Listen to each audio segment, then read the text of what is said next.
Hello, and welcome back to Legacy of Leaders, where we interview the brightest and most interesting leaders in the community, and today is no different. I'm your host, Whitney Mincey, joined by a very special guest, Miss Brandy Cooper from Ecolab. Welcome. Thank you, Whitney. Nice to meet you. Yes, lovely to meet you. I'm happy to have you here today. We're talking about Ecolab and HR and all kinds of things. So for those that have not heard of Ecolab, tell us about that. Okay, so Ecolab is a company that focuses on chemicals, water, food sciences, and healthcare. And in my division, we focus on healthcare products that go to hospitals and OEM and different divisions that use surgical room turnover kits and things like that. So Gotcha. That's what we focus on at my department. And so how'd you get into this? Were you in healthcare before or something unrelated? No, so I actually started at Amazon and I was in HR there. One of the recruiters reached out to me through LinkedIn saying there is an HR position at Ecolab. It will be contract for 3 months, and if you do a good job, you have the opportunity to become full-time. So once I knew that, I just took a chance, and I actually still worked at Amazon while at Ecolab until I got the full-time position, and then I just took that position and been there for about 2 years now. Very nice. So it sounds like you've been in HR for a few years at this point. What would you say the biggest misconception about HR is? So the biggest misconception, I believe, is people think that we're only there to protect the company. With that, I would say we do protect the company, but the employees are a part of the company. So we want to protect our employees as well, make sure they're good, and happy employees create, great results. So it's never against one or the other. We just want to make the best decisions for everyone, which includes our employees as well. Yeah, I think that makes a lot of sense. So what's your favorite part about working in HR? One of my favorite parts are the community service events that we do. Like, I love working with our community.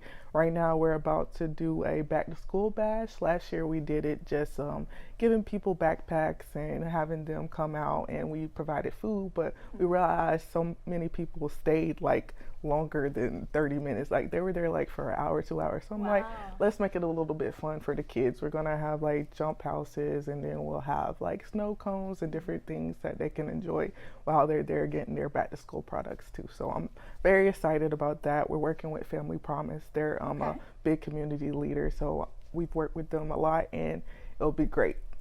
So how involved are you in the process of these planning these events?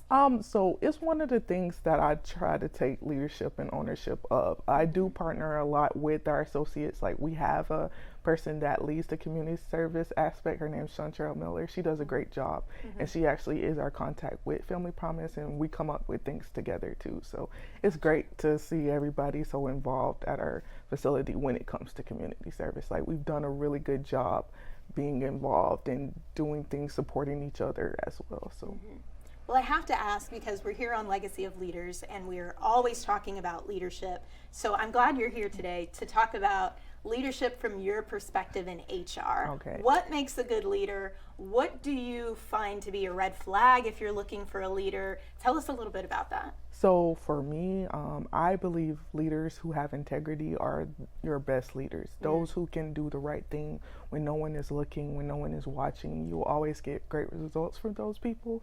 One of those red flags, I think, is those who have a hard time standing on their decisions and not like following through. That's one of the things that kind of concerns me, as well as when you can't really like just be real with people, always trying to beat around the bush and not really standing on what it is. Like, we all have things that we don't want to hear, but we need to hear them. So that is a problem for me when it comes to leadership, if you can't do those things. Right. What about green flags? Something that you see and you're like, all right, this person has some potential to be a great leader.